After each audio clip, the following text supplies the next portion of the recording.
1979년 12월 22일 광주 서구에서 실종 사건이 공식적으로 접수되었다. 신고 시각은 19시 40분이었다. 실종자는 11세 여아 정민서, 서구 초등학교 재학생. 마지막 목격 시점은 16시 10분 학교 정문 앞이었다. 실종 당일 기상청 기록에 따르면 광주 전역에 대설경보가 발령되어 있었고 시야가 극도로 제한된 상황이었다. 이웃 주민에 따르면 학교 주변은 오후부터 눈이 빠르게 쌓였으며 학생들은 대부분 보호자 동반으로 귀가했다. 정민서는 혼자 귀가하던 중 행방이 끊겼다. 실종 당시 착용 복장은 남색 점퍼, 체크무늬 스커트, 흰색 내복, 고무장화였다. 가족 신고에 따르면 평소 정민서는 귀가 시간이 일정했고 어두워지기 전에 집에 돌아오지 않은 적이 없었다. 어머니 윤혜진은 오후 7시경 집 근처를 수색했으나 단서를 찾지 못하고 경찰에 신고했다. 경찰은 당직 인력을 동원해 반경 2km 이내의 초동 수색을 시작했다. 이 2시 30분 마을 주민 약 2명이 자발적으로 탐색에 합류했고 경찰은 실종 지점을 중심으로 반경을 확장했다. 이 시각까지 눈은 계속 내리고 있었으며 도로와 인근 산책로 대부분이 두꺼운 적설로 덮여 있었다. 수 3시 50분 자원봉사자 한 명이 하천 방향의 눈 위에 비정상적인 흔적을 발견했다. 인근 신안천으로 이어지는 방향이었다. 흔적은 어린이의 장화 크기와 일치했으며 일정 구간 이후 급격히 끊겨 있었다. 현장 조사는 바로 이루어졌고 눈이 녹아 형체가 흐려지고 있었으나 명확한 이동 경로로 추정되었다. 경찰은 경로를 따라 300m가량 하천 하류로 이동했고 0시 40분경 얼어붙은 흙더미 아래에서 학생용 가방 1개를 발견했다. 가방은 절반가량 진흙에 묻혀 있었고 표면에는 얇은 얼음층이 형성되어 있었다. 내부는 젖은 교과서, 필통, 공책 2권이 전부였으며 공책 마지막 장에는 엄마 오늘은 꼭 말할 게 있어라는 글귀가 번져 있었다. 잉크의 번짐 정도와 주변 온도, 가방의 상태로 미루어 발견, 당시로부터 최소 투기 3시간 전에 버려졌을 가능성이 제기됐다. 현장 주변에는 제3자의 발자국은 명확히 발견되지 않았다. 그러나 현장에 도착한 초동수사팀은 눈의 압착 흔적, 경계선의 붕괴 형태 등을 근거로 외부 개입 가능성을 배제하지 않았다. 수사 초기 단계에서 단순 미기가와 실종 사건의 경계선이 무너졌다. 경찰은 새벽 1시 30분 실종 사건으로 공식 전환하고 특별수사팀 구성을 결정했다. 경찰견 2두가 동원되었으며 반경 5km 수색구역이 설정되었다. 2시 50분경 하천 제방 아래 진흙층에서 어린이용 장화 한 짝이 발견되었다. 발견 지점은 가방이 있던 곳으로부터 약 80m 떨어진 위치였다. 장화는 실종 당시 가족이 진술한 물품과 일치했다. 장화 안쪽에는 아직 녹지 않은 눈과 일부 흙이 섞여 있었고 외부 훼손 흔적은 없었다. 경찰은 이 지점을 실종 경로의 최종점으로 지정하고 하천 전 구간을 봉쇄했다. 이때부터 수색은 단순 미아가 아니라 중대한 실종으로 분류되었다. 새벽 3시 이후 수색은 광주 소방서와 자원 인력까지 확대되었다. 수색 때는 하천과 인근 배수로, 산책로, 공사 현장 등을 집중적으로 탐색했다. 특이점은 신안천 부근의 CCTV가 당시 설치되어 있지 않았다는 점이었다. 해당 구간은 어두운 하천길로 어린이가 혼자 이동하기에는 부적절한 구간이었다. 수사관들은 실종 아동이 자의적으로 이동했을 가능성만으로는 설명이 어렵다고 결론 내렸다. 오전 5시 20분, 경찰은 언론에 실종 경보를 발령하고 주민 제보를 받기 시작했다. 마을 방송을 통해 아동 인상착의가 전달되었으며 새벽부터 주민 자발 수색대가 100명 이상으로 늘어났다. 수색대는 시청 도로, 하천변, 인근 산길로 확대됐다. 실종 당시 기온은 영하 8도, 풍속 5m, 체감 온도는 영하 13도였다. 이 기상 조건에서 아동이 장시간 생존했을 가능성은 매우 낮았다. 실종 후 12시간이 지나도록 생존 신호는 감지되지 않았다. 경찰은 실종 초기부터 가정 내 위험 요인을 배제하지 않았다. 가정 환경 조사에서 부친 정병호의 음주 습관과 과거 폭력 전과가 확인되었다. 인근 주민들의 진술에서도 실종 전날 집안에서 소리가 났다는 증언이 확보됐다. 그러나 구체적인 진술은 확보되지 않았고 수사는 초기 단계에 머물렀다. 사건 접수 후 23시간이 경과했을 때 수사 기록에는 의도적 실종 가능성이라는 문구가 최초로 기록되었다. 현장의 모든 정황은 우연보다는 개입을 암시하고 있었다. 가방, 장화, 사라진 발자국, 그리고 폭설. 사건은 명백히 단순 실종이 아니었다.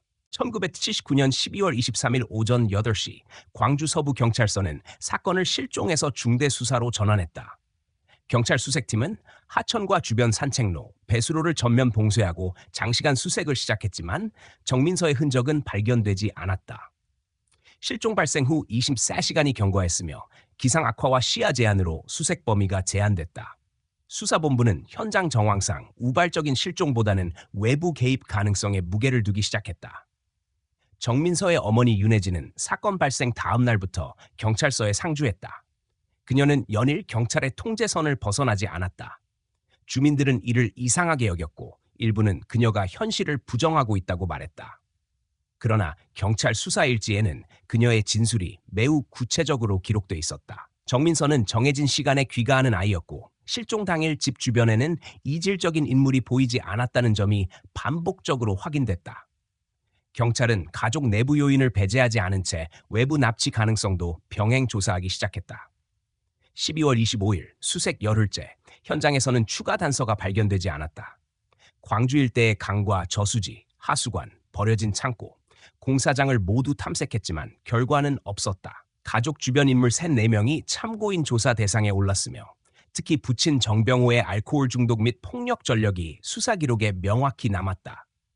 과거 가정폭력으로 인해 주민 민원이 접수된 기록이 있었고 사건 발생 3일 전에도 음주 소란 신고가 있었음이 확인됐다. 그러나 직접 증거는 확보되지 않았다. 1980년 1월 12일 오전 9시 실종 3주 후 광주천 하류에서 부패가 진행된 어린이 시신이 발견됐다. 변사자는 11세 전후로 추정됐고 실종 당시 차기와 유사한 점이 있었다. 경찰은 현장에서 신속히 유류품 감식을 진행했다. 신발과 의복, 체구가 정민서와 일치했다. 경찰은 가족을 소환해 확인 절차를 진행했다. 어머니 윤혜진은 시신 앞에서 즉시 부정 반응을 보였다. 부검과 유전자 분석이 이루어지기 전부터 자신의 아이가 아니다라고 진술했다. 이는 수사 기록에 정식으로 기재됐다. 수사관들은 정신적 충격으로 인한 반응으로 판단했지만 진술은 일관적이었다. 광주경찰서는 변사체를 실종 아동 정민서로 잠정 식별하고 장례 절차를 진행했다. 주민들은 장례식에 모여 위로를 전했다. 그러나 윤혜진은 끝내 눈물을 흘리지 않았다. 조사관들의 보고서에는 비정상적 반응이라는 문구가 기록됐다. 이후 경찰은 실종 수사를 종료하고 변사 사건으로 전환했으며 이 사건은 지역사회에서 빠르게 잊혀져 갔다. 장례 이후 윤혜진의 행동은 주변에서 고립을 심화시켰다. 그녀는 매일 아침 집 앞 의자에 앉아 같은 자리를 응시했다. 매년 같은 날 아이의 생일을 기록하고 편지를 썼다. 가정은 해체됐다. 남편 정병호는 몇 달 후 이혼 서류를 제출했고 집을 떠났다. 아들 정우석은 사춘기를 맞으며 모친과의 연락을 줄였다. 윤혜진은 병원 진단서에 망상성 상실 상태라는 소견을 받았다. 이웃들은 더 이상 사건을 언급하지 않았다. 1980년 봄, 그녀는 전라북도 완주의 외곽 마을로 이주했다. 조용한 마을의 오래된 한옥에서 혼자 살았다. 생계는 간헐적인 재봉일과 택배 포장 아르바이트로 유지됐다. 경찰 기록에는 그해 가을 이후 그녀의 행적이 거의 남아있지 않다. 다만 마을 주민 몇 명의 진술에 따르면 그녀는 매년 같은 시기 집 앞에 하얀 국화를 놓고 혼잣말을 반복했다. 수사기관은 이 시기를 정서적 단절의 시작으로 분석했다. 1981년부터 1995년까지 윤혜진은 17년간 행적의 변동이 거의 없었다. 건강검진 기록과 우편물 수신 이력만이 남아있었다. 가족관계는 완전히 끊겼다. 정병호는 재혼했고 정우석은 대학 진학 후 서울로 떠났다. 윤혜진은 경찰의 주목에서 사라졌다. 사건 기록은 광주 서부경찰서 문서보관고에 보관된 채 열람되지 않았다. 당시 한국 사회에는 장기 실종 아동에 대한 국가 차원의 시스템이 존재하지 않았다. 실종 신고는 일정 기간이 지나면 자동 종결 처리되는 경우가 많았고 가족의 추가 민원 없이는 재조사가 이루어지지 않았다. 정민서 사건 또한 그 전형적인 패턴에 속했다. 이 시기 전국의 아동 실종 신고 중 80% 이상이 종결되었으나 재수사율은 10%에 미치지 못했다. 시간이 흐를수록 윤혜진의 이름은 기록 속에서 더 희미해졌다. 사건이 종료된 날부터 지역사회는 더 이상 실종 아동을 이야기하지 않았다. 경찰 내부 문서에는 단 한 줄의 메모만이 남았다. 가방, 장화, 시신, 어머니의 부정, 결론 없음. 사건은 그렇게 얼어붙은 기록 속에 매장됐다. 1996년 4월 17일 오전 10시 25분 전주시 완산구에 위치한 한 주택 우편함에서 낡은 봉투 한 통이 발견되었다. 수신인은 윤혜진, 발신인은 기록되어 있지 않았다. 봉투는 오래된 황갈색 종이로 우편 소인은 전라남도 구례군이었다. 내부에는 얇은 흰색 종이 한 장이 접혀 있었고 내용은 짧았다. 엄마, 나는 죽지 않았어. 나는 유령이 아니야. 곧 돌아갈 거야. 강가 나무 아래에서 기다려. 필체는 초등학생 수준의 흔들리는 글씨였고 수사 기록 속 정민서의 마지막 공책과 비교했을 때 회계 기울기, 자음의 각도, 피랍 패턴이 거의 일치했다. 윤혜진은 이 우편물을 직접 경찰에 제출하지 않았다. 대신 구례군 소인을 근거로 혼자 해당 지역으로 이동했다. 17년 동안 닫혀있던 사건 기록이 사실상 그녀의 손으로 다시 움직이기 시작했다. 4월 20일 그녀는 실종 당시 아이와 함께 자주 산책했던 신안천 하류의 나무 아래에서 머물렀다. 인근 주민 2명이 새벽 시간 그녀가 그 자리에 있었다는 것을 목격했다. 당시 그녀의 체류 시간은 약 1시간 30분으로 기록됐다. 이후 그녀는 경찰에 우편물의 존재를 신고했다.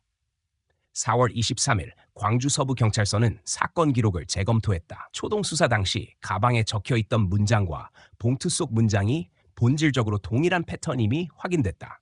실종 당시 발견된 공책 문장, 엄마 오늘 꼭 말할 게 있어와 이번 편지 문장, 나는 유령이 아니하는 동일한 획수 구조와 압력 패턴을 보였다. 감식 결과 종이의 노화 정도는 최소 5년 이상 경과한 것으로 추정되었으며 잉크의 변색은 오래된 수납 상태에서 발생한 자연 변질로 분류됐다. 경찰은 구례군을 중심으로 우편 경로 조사를 진행했다. 정확한 발송 지점은 확인되지 않았지만 구례읍 소재 우체국 2곳 중 하나에서 투입된 것으로 좁혀졌다. CCTV는 1990년대 당시 설치되어 있지 않아 시각적 단서는 확보되지 않았다. 경찰은 발송인 신원을 특정하지 못한 채 우편물 경로 추적을 중단했다. 사건 기록에는 불명이라는 단어만이 남았다. 그러나 윤혜진의 진술은 명확했다. 새벽에 신안천 하류의 나무 근처에서 검은 모자를 쓴 인물이 강 건너편에 잠시 서 있었다는 것이다. 목격 시간은 4월 20일 5시 10분에서 5시 18분 사이로 기재되었다. 목격자는 그녀뿐이었다. 수사팀은 이 진술을 심리적 반응 가능성 있음으로 분류했지만 사건 기록에서 완전히 배제하지 않았다. 실종 후 17년 만에 최초로 확인된 움직임이었기 때문이다. 4월 말 경찰은 사건을 공식 제기하진 않았으나 비공식 확인 사건으로 내부 분류했다. 이는 실종 사건에서 사망 종결 이후 극히 드물게 적용되는 이례적 분류였다. 수사팀은 당시 실종 경로였던 신안천 인근과 구례군 주변에 대한 재점검 계획을 수립했다. 그러나 예산 부족과 인력 문제로 실질적인 수색은 이루어지지 않았다. 5월 3일 윤혜진은 혼자 구례군에 재방문했다. 실종 사건 후 처음으로 공식 수사망 밖에서 독자적으로 움직인 기록이었다. 그녀는 지역 여관에 1박하고 다음날 광주로 복귀했다. 당시 경찰 기록에는 특이 동선으로 분류되었을 뿐 자세한 감시나 조사 조치는 취해지지 않았다. 이 시점에서 수사와 피해자 가족의 행보는 완전히 분리되었다. 같은 시기 전라남도 일대에서 비슷한 필체의 메모가 우체국 집화장에서 발견됐다는 보고가 비공식적으로 접수됐다. 내용은 나는 집에 갈 수 없어. 하지만 엄마를 보고 싶어 였다. 봉투는 발송되지 않은 채 집화장 한쪽에 방치돼 있었고 수취인도 기재되지 않았다. 경찰은 서체가 정민서의 필체와 90% 이상 유사하다는 감식 결과를 확보했으나 단서 불충분. 사유로 정식 수사 착수는 이루어지지 않았다. 5월 중순 윤혜진은 이 사실을 알게 되었다. 그녀는 경찰의 비공식 보고를 통해 해당 메모의 존재를 들었고 그 이후 매일 밤 집 근처 우체통을 확인하는 행동을 반복했다. 이 행동은 마을 주민들의 진술로도 기록됐다. 그녀의 생활 패턴은 점차 사건 이전과 유사한 강박적인 형태로 회귀하고 있었다. 5월 28일 경찰 기록에는 다음과 같은 문장이 추가되었다. 실종 후 17년이 경과했으나 필적이 동일한 메모가 발견됨. 생존 가능성을 배제할 수 없음. 이는 수사 기록에 남은 유일한 공식 문장이다. 그러나 이 시점에서도 사건은 정식 재수사로 전환되지 않았다. 경찰은 단서를 갖고 있었으나 절차를 진행하지 않았다.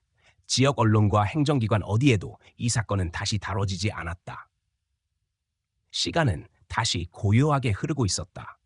단 한 통의 편지와 단 한 줄의 문장만이 이미 사망 처리된 아이의 존재를 부정하고 있었다.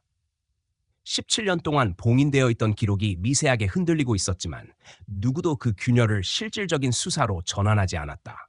실종은 여전히 문서의 안쪽에 갇혀 있었다. 1996년 6월 2일 오전 9시 10분 구례군 간전면의 산길 인근에서 버려진 사찰터가 확인되었다. 현장은 1970년대 후반까지 운영되다가 방치된 소규모 사찰로 당시 행정폐사 기록이 남아 있었다. 경찰은 정민서 사건의 발신 우편 소인이 구례군으로 확인된 이후 이 사찰 부지를 수색 대상으로 설정했다. 현장에는 흙벽 일부가 남아 있었고 주변에는 잡초가 무성했다. 경찰은 정밀 감식을 위해 출입을 통제했다. 초동 감식 결과 사찰 내부에서 오래된 아동복과 낡은 담요, 간이 식기 등이 발견되었다. 물품의 재질과 손상 상태로 미루어 최소 1980년대 초반에서 중반 사이에 사용된 것으로 추정됐다. 현장 감식반은 오래된 쌀자루 조각에서 최 씨라는 이름이 적힌 글자를 확인했다. 행정기록 대조 결과 1970년대 후반 이 사찰 근처 마을에서 생활한 여성 최숙자의 이름과 일치했다. 최숙자는 1977년부터 1987년까지 이 지역에서 거주한 것으로 기록되어 있으며 당시 마을에서는 아이와 함께 생활했다는 진술이 남아 있었다. 마을 고령자 2명이 경찰의 참고인 조사를 받았다. 두 사람 모두 1970년대 말 이 사찰에서 여성 1명이 아동 1명과 함께 생활했던 것을 기억하고 있었다. 아이는 초등학교에 다니지 않았고 외부와의 접촉이 거의 없었다. 아이는 마을에 내려올 때마다 모자를 깊게 눌러쓰고 있었으며 대부분 밤에만 이동했다는 공통된 진술이 확보되었다. 경찰은 이 여성과 아동이 정민서와 실종 후 함께 있었을 가능성에 주목했다. 최숙자는 1987년 심근경색으로 사망했다. 당시 사망 장소는 사찰 인근 산길이었고 사망 당시 함께 있던 아동에 대한 기록은 남아있지 않았다. 경찰 기록에도 동반자 없음으로 기재되어 있었다. 이후 해당 사찰은 방치되었고 행정 폐기 절차를 거쳐 1990년대 초에 공식적으로 철거 대상에 올랐다. 그러나 잔해 일부는 그대로 남아 있었다. 현장 감식 중 낡은 상자 안에서 작은 공책이 발견됐다. 표지는 손상되어 있었지만 내부에는 아동의 필체로 보이는 글씨가 선명히 남아 있었다. 첫 페이지 상단에는 오늘부터 내 이름은 은미라는 문장이 적혀 있었다. 필적 감정 결과 이 글씨는 실종 당시 정민서의 공책 필체와 92% 일치했다. 잉크의 번짐과 종이의 상태는 사망한 최숙자가 사찰에서 거주하던 시기와 일치하는 것으로 감식되었다. 공책 내부에는 일정 간격으로 짧은 문장이 반복적으로 기록돼 있었다. 나는 학교에 가지 않는다. 엄마는 멀리 있다. 나는 이곳에 있다. 아무도 모른다. 문장 구조는 초등학교 고학년 수준의 언어 형태였으며 반복적으로 동일한 내용을 적는 패턴이 뚜렷했다. 경찰은 이 공책을 실종자가 사찰에 머무르며 작성한 것으로 추정했다. 6월 6일 경찰은 구례군 일대에 최숙자와 관련된 주민 기록을 수집했다. 1980년대 초 마을 주민들 사이에서 이 여성이 외부인을 경계하고 산속에서 아동과 은둔 생활했다는 진술이 다수 확보됐다. 주민 진술에 따르면 아이는 항상 불안한 표정을 짓고 있었고 말을 거의 하지 않았다. 주민 중 1명은 그 아이는 자신의 이름을 말하지 않았다라고 진술했다. 경찰은 이 시기 정민서가 자신의 이름을 버리고 은미라는 이름으로 살아왔을 가능성을 수사 기록에 정식으로 기재했다. 1996년 6월 9일 사찰 부지에서 발견된 물품에 대한 국립과학수사연구원 감식 결과가 도착했다. 담요와 아동복에서 검출된 채모와 혈액 흔적 중 일부가 정민서의 모친 윤혜진의 DNA와 모계의 일치율 99.7%로 나타났다. 해당 결과는 실종 사건 발생 후 처음으로 실질적인 생존 가능성을 입증한 물증이었다. 경찰은 즉시 수사 기록에 실종자 생존 가능성 있음이라는 문구를 남겼다. 그러나 수사는 적극적으로 확대되지 않았다. 최숙자가 사망한 지 9년이 지나 신원 파악은 이미 불가능했고 목격자 대부분은 고령으로 기억이 단편적이었다. 사찰에서 발견된 공책 이외에는 생존 당시의 정황을 명확히 보여주는 물증이 존재하지 않았다. 경찰은 수사 방향을 사찰 체류 이후 행적 추적으로 한정했다. 윤혜진은 감식 결과를 통보받은 후 사건 현장에 직접 방문했다. 현장에 남아있던 공책의 문장들은 그녀가 과거에 보았던 필체와 완전히 일치했다. 이 시점에서 그녀의 심리 상태는 다시 사건 당시와 유사한 경직 양상을 보이기 시작했다. 경찰 기록에는 피해자 가족의 강한 신념이라는 문장이 남았다. 이후 경찰은 정민서가 사찰을 떠난 시점을 1987년 5월로 추정했다. 최숙자 사망일과 공책 기록의 마지막 날짜가 일치했기 때문이다. 이 시점을 기점으로 실종자의 행적은 완전히 사라졌다. 그해 여름, 사건 기록은 다시 미결 상태로 넘어갔다. 남은 것은 버려진 사찰의 흔적과 아동의 필체뿐이었다. 17년간 봉인되어 있던 사건 기록에 균열이 생겼지만 균열은 끝내 수사로 확장되지 않았다. 1996년 7월 4일 오전 8시 40분 광주 서부경찰서는 사찰 감식 결과와 주민 진술을 토대로 실종 당시 가족 환경을 재조사하기로 결정했다. 재수사는 최숙자와의 연관성뿐 아니라 정민서가 가정에서 이탈하게 된 근본 원인을 확인하는 방향으로 진행됐다. 초동 수사 당시 배제됐던 가정 내 폭력 정황이 다시 검토 대상에 올랐다. 경찰은 실종 이전 3개월간의 주민 진술 기록과 사회복지센터의 민원 자료를 제조했다. 1979년 가을 이웃 세대에서 폭언과 소란 신고가 3차례 접수됐으며 모두 부친 정병호의 음주 상태에서 발생한 사건으로 기록되어 있었다. 당시 경찰은 가정 문제로 간주하고 별도의 수사를 진행하지 않았다. 수사 기록에는 가정 내 문제라는 문구만 남아 있었다. 그러나 그해 11월 학교 담임교사가 정민서의 얼굴에 멍이 자주 있는 것을 보고 교육청에 비공식 상담 요청을 했던 기록이 뒤늦게 발견됐다. 정식 보고로 전환되지 않았기 때문에 실종 당시 사건 기록에는 반영되지 않았다. 7월 7일 경찰은 당시 담임교사였던 김모 교사를 참고인으로 소환했다. 그는 당시 상황에 대해 가정에서의 문제로 의심했지만 신고 절차가 미비해 아무 조치도 취하지 못했다고 진술했다. 1970년대 후반 아동학대에 대한 공적 개입 체계는 존재하지 않았고 교사의 판단은 단순 우려 수준에서 종결되었다. 이 진술은 사건의 배경을 결정적으로 뒤흔들었다.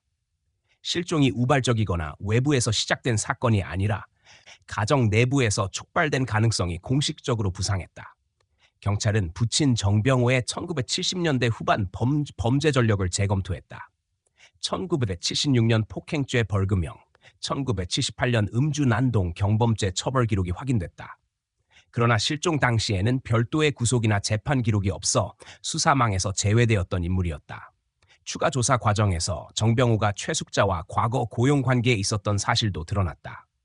1978년 그는 집안 가사 도우미로 최숙자를 고용했고 이듬해 초 해고했다. 해고 사유는 금품 분실이었으나 경찰은 당시 절도 신고가 정식 접수되지 않았음을 확인했다. 7월 10일 경찰은 당시 마을 주민 8명을 재소환하여 최숙자와 정병호 사이의 관계를 집중 조사했다. 주민들의 진술에 따르면 최숙자는 해고 이후 이웃들에게 정병호가 아동에게 상습적으로 폭력을 행사한다고 말한 적이 있었다. 그러나 당시에는 개인 가정 문제로 치부돼 아무런 조치도 이루어지지 않았다. 일부 주민은 실종 전날 집안에서 큰 고성이 들렸다고 진술했다. 초동 수사 당시에도 동일한 진술이 있었으나 정식 수사 선상에 오르지 않았다. 경찰은 1979년 12월 21일 밤의 사건을 재구성했다. 정병호는 오후 늦게까지 술을 마셨고 저녁 8시 이후 목격자가 없다. 정민서는 4시 10분에 학교를 나선 이후 행적이 사라졌다. 경찰은 이 시점에 최숙자가 정민서를 데리고 집을 벗어났을 가능성을 배제하지 않았다. 최숙자는 해고 후에도 집 주변을 배회했다는 증언이 여러 건 확보됐다. 실종이라는 단어의 기원 자체가 가족 내부와 밀접하게 얽혀 있었다는 사실이 수사 보고서에 처음으로 명시되었다. 7월 14일 경찰은 사건을 가정폭력에 의한 가출 및 장기 실종으로 재분류했다. 이 결정은 단순 실종 사건에서 범죄 사건으로 성격을 전환하는 조치였다. 그러나 정병호는 이미 1994년에 간암으로 사망해 형사 책임을 묻는 절차는 불가능했다. 경찰은 기록상 피의자 특정 불능 상태로 분류했다. 이 시점부터 사건은 가정폭력 기원 실종으로 명확히 규정되었다. 윤혜진은 이 과정을 전면적으로 통보받았다. 그녀는 사건 발생 이후 17년간 남편의 폭력을 외부에 제대로 말한 적이 없었다. 경찰 조사에서 그녀는 당시 남편의 폭력이 심각했음을 인정했지만 당시에는 신고해도 아무 변화가 없었을 것이라고 진술했다. 이 진술은 당시 사회적 환경을 반영하고 있었다. 아동학대와 가정폭력은 제도적 개입의 대상이 아니었고 대부분 가족 내부에서 묻혔다. 7월 18일 경찰은 모든 조사 결과를 종합해 사건 파일에 다음 문장을 남겼다. 1979년 실종의 근본 원인은 가정 내 상습적 폭력이며 최숙자는 외부 납치범이 아니라 보호자적 위치에서 아동을 데리고 도주한 인물일 가능성이 높다. 이는 사건 발생 이후 처음으로 수사의 뿌리가 명확히 규정된 기록이었다. 이후 수사는 정민서가 사찰에서 머물던 시기를 넘어 1987년 이후의 행방을 좁히는 방향으로 옮겨졌다. 그러나 핵심 기점은 이미 분명해졌다. 실종의 출발점은 거리나 범죄 조직이 아니라 가족 내부였다. 사건은 외부의 폭력보다 오래 지속되는 내부의 폭력에 의해 촉발된 것이었다. 이 사실은 기록상 단 한 줄로 남았다. 이 사건은 낯선 자가 아니라 가까운 자로부터 시작되었다. 1996년 8월 3일 오전 10시 15분, 대구 동구의 오래된 여관 창고에서 낡은 가방 하나가 발견되었다. 해당 여관은 1980년대 초부터 운영되던 장기 숙박 형태의 저가 숙소로 최숙자가 사찰 생활을 마친 이후 이곳에 일정 기간 머물렀다는 기록이 주민 구술 조사에서 확보됐다. 여관 주인은 창고 정리 중 방치된 짐을 발견했고 가방 내부에 오래된 카세트 테이프와 낡은 공책 한 권, 어린이용 인형 한 개가 들어있었다. 경찰은 즉시 수거해 증거 보관 절차를 밟았다. 감식 결과 가방 안쪽에는 이유미라는 이름이 흐릿하게 적혀 있었다. 손글씨 패턴은 구례 사찰에서 발견된 공책의 필체와 일치했고 기록된 잉크의 산화 상태는 1980년대 중반으로 추정됐다. 카세트 테이프는 재생 가능 상태였으며 테이프 표면에는 17번 거리라는 짧은 메모가 붙어 있었다. 재생 결과 여성의 목소리가 단조롭게 반복되었다. 엄마, 나는 두렵다. 나는 이름이 없다. 나는 집이 없다. 엄마가 무사하면 나는 괜찮다. 이 음성은 반복적으로 녹음된 것이었고 언어적 패턴과 발음 특징으로 보아 당시 20대 전후의 여성이었다. 음성 감정 결과 실종자 정민서의 성장 후 목소리일 가능성이 매우 높다는 분석이 나왔다. 경찰은 17번 거리라는 단어에 주목했다. 당시 대구 동구에는 불법 임대 숙소와 저소득층 임시 거주지가 밀집한 이면 도로가 있었다. 1980년대 후반 행정구역상 17번 거리는 빈민가로 분류되었으며 주민등록이 없는 사람들이 집중적으로 거주하던 지역이었다. 실종자의 흔적이 이곳에 닿았을 가능성이 제기되었다.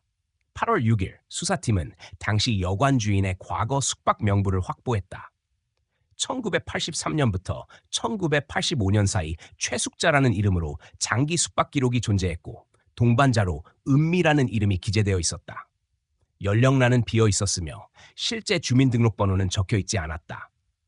경찰은 이 시점을 사찰 이탈 후 실종자의 거주지로 특정했다. 같은 시기 1985년 6월 15일자 경찰 내부 문서에서 17번 거리 일대에 미성년자로 추정되는 여성 한 명이 장기간 머물렀다는 불분명한 보고 기록이 확인됐다.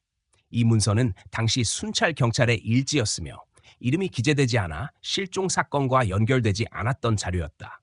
그러나 가방에서 발견된 음성과 장소명이 일치하면서 사건 기록은 다시 열린 상태로 전환됐다. 8월 9일 수사팀은 17번 거리 일대의 노후 여관, 임대 숙소, 하숙집을 조사했다. 당시 이 지역에 거주했던 노년층 주민들의 증언이 수집됐다. 여러 명의 증언에서 공통적으로 반복된 내용은 얼굴에 흉터가 있는 젊은 여성이었다. 그녀는 말을 거의 하지 않았고 주변과의 접촉을 피했으며 항상 밤 시간에만 외출했다.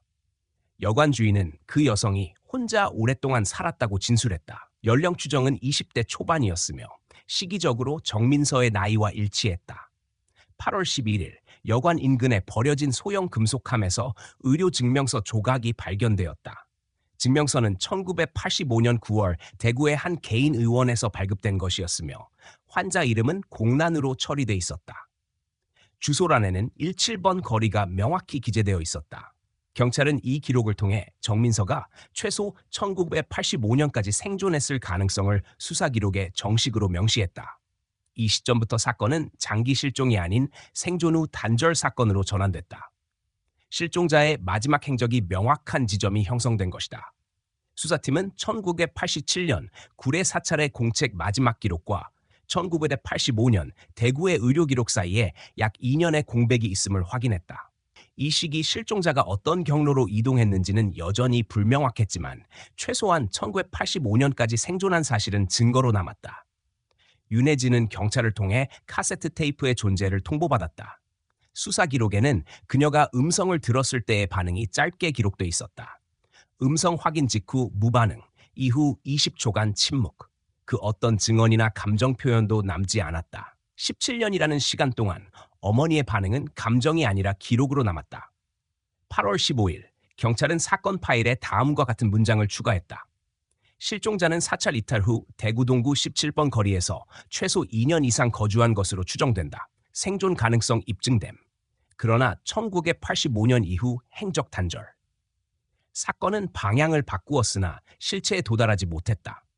행적의 조각만이 남았고 조각은 증거로서 기능했지만 살아있는 사람으로 연결되지 않았다. 모든 기록은 동일한 지점으로 수렴했다. 사라진 것은 흔적이 아니라 존재 그 자체였다. 살아있었던 시간은 있었지만 그것을 증명할 사람은 아무도 남지 않았다. 17년의 공백은 다시 문서 속으로 파묻혔다. 1996년 9월 6일 오후 2시 30분 용인시에 위치한 한 정신의료기관에서 경찰에 연락이 접수되었다. 병원 측은 신원 미상의 여성 환자 한 명이 입원 중이며 특정 장기 실종 사건과 관련이 있을 수 있다는 사실을 비공식적으로 알렸다. 환자는 1993년 10월 도심 거리에서 노숙 상태로 발견되어 보호 조치 후 장기 입원 중이었다. 당시 신원은 확인되지 않았고 주민등록도 존재하지 않았다. 환자의 연령은 20대 후반에서 30대 초반으로 추정되었다. 입원 기록상 이름은 무명으로 처리되어 있었다. 병원 측은 최근 언론에 짧게 보도된 정민서 실종 사건 재조사 소식을 접하고 환자의 얼굴과 사건 발생 시기의 연령이 일치할 가능성을 발견했다. 경찰은 즉시 신원 조회 절차에 착수했다. 환자는 장기적인 정신적 충격으로 인한 해리성 장애 증세를 보였으며 자신을 11살이라고 반복적으로 진술해왔다. 병원 기록에는 수년 동안 동일한 진술이 기재되어 있었다. 9월 7일 오전 9시 경찰은 윤혜진의 요청하에 유전자 대조 검사를 진행했다. 모녀 관계 여부를 확인하기 위한 친자 감식은 48시간 후 결과가 나올 예정이었다. 경찰은 1979년 실종 당시 사진과 현재 환자의 얼굴을 비교 분석했다. 얼굴의 윤곽, 코와 눈의 형태, 오른쪽 턱선에 남은 수술 흔적이 과거 가족이 제출했던 의료 기록의 상흔과 일치했다. 실종 당시 아동의 오른쪽 턱에는 낙상 사고로 인한 봉합 흉터가 남아 있었고 해당 흉터는 현재의 환자에게도 동일한 위치에 남아 있었다. 병원 기록에 따르면 이 여성은 발견 당시 신체적 영양 상태가 극도로 나빴으며 인지 기능이 부분적으로 퇴행한 상태였다. 발견 장소는 서울역 인근 버려진 창고로 겨울철 저체온 상태였다. 발견 직후 구급차로 이송되었고 이후 보호자가 없어 국가보호 환자로 전환됐다. 3년 동안 환자는 외부와 단절된 채 치료와 관리를 받아왔다. 9월 9일 오후 5시 40분 유전자 감식 결과가 도착했다. 윤혜진과 환자의 목의 DNA 일치율은 97.98%였다. 17년 동안 기록으로만 남아있던 정민서가 생존 상태로 확인되었다. 경찰은 즉시 사건 기록에 신원 확인 문구를 기재하고 실종 사건을 생존자 발견 사건으로 재분류했다. 이 시점부터 사건은 단순 실종에서 생존 피해자 사건으로 성격이 전환됐다. 환자는 여전히 과거에 고착된 정신 상태를 유지하고 있었다. 병원 기록에는 매일 같은 시간에 엄마라는 단어를 반복하는 행동이 기재돼 있었다. 언어 표현은 초등학생 수준에 머물러 있었으며 현실 감각이 1979년에서 멈춰 있었다. 병원 심리평가 결과 환자는 장기적인 신체적 학대와 격리 생활로 인한 복합 외상 후 스트레스 장애와 심각한 해리 증세를 보였다. 경찰은 환자의 이동 경로를 추적했다. 1985년 대구 동구 17번 거리 이후의 행적은 여전히 공백으로 남아 있었다. 발견 당시 환자는 어떠한 신분증도 소지하고 있지 않았으며 체내 검사 결과 심각한 영양 결핍과 과거 골절 흔적이 다수 확인되었다. 의료진은 환자가 오랜 기간 사회적 접촉 없이 생활했을 가능성을 높게 보았다. 9월 11일, 경찰은 사건을 피해자 생존 확인 단계로 종결하지 않고 사후 행적 추적을 병행하기로 결정했다. 대구 이후 서울에 도착하기까지의 8년간 이동 경로는 여전히 밝혀지지 않았다. 당시 전국 각지의 불법 고용지, 불법 임대주택, 노숙 집단 수색이 병행됐지만 실질적인 단서는 확보되지 않았다. 윤혜진은 병원에서 딸과 17년 만에 마주했다.